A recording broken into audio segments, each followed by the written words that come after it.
in today's video I'm creating 3 swimming themed ATCs using backgrounds from my stash, vintage images, baked texture embossing powder and Aladine iZink pigment inks.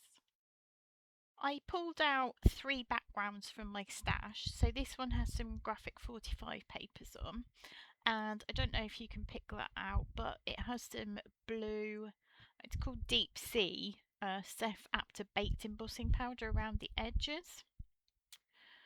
This one is a Gelli print and I have embossed it with this free embossing folder. It's just called Beneath the Waves.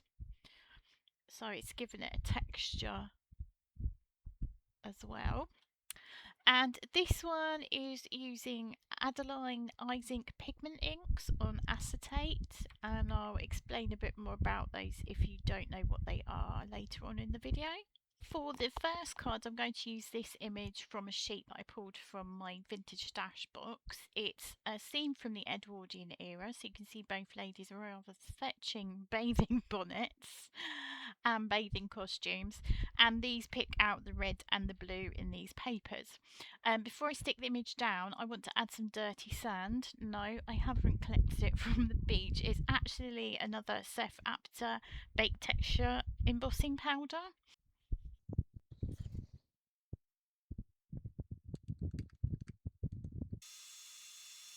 I am going to do this on a jaunty angle, or on the as they say in Suffolk. You'll see that this has created that quite nice sandy effect. So that first one is quite simple, but I think with the layers of embossing powder it does have quite a nice effect. Moving on to card number 2, I'm using the Gelli print piece that I embossed with the wave folder. I've also die cut some tiny shells using these freebies from a magazine. You also get a seahorse, and I've just used inky papers from my stash to cut those out. I'm going to cluster those down here. My image is this from Gecko Girls. It was the sheet called Retroactive Ladies. Initially I thought she was doing the backstroke, but I think she's actually wearing a headscarf, so that's probably not the case because otherwise she would get a bit wet. So I'm assuming she's just laying on the beach. Before I move on to card 3, if you're enjoying this video, please give it a like and consider subscribing. My third card is the one with the Aladine iZink pigment inks. If you haven't heard of these, I'm going to put a picture on the screen now.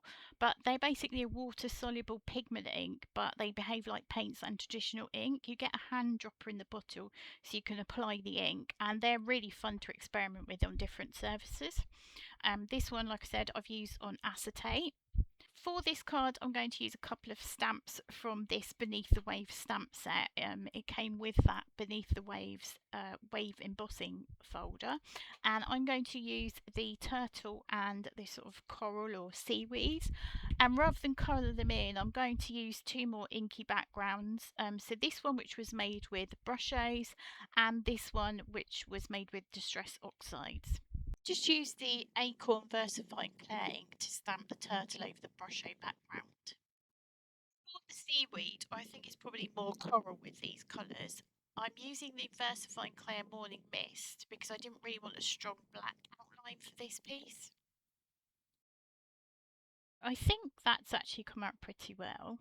And I've cut my turtle out as well. I'm going to put my turtle here because I've noticed that there's a couple of spots where the ink has missed, so it's got some natural bubbles there. And then I'm going to stick this in front so it looks like he's behind. I've just got one more thing that I want to do to each of them.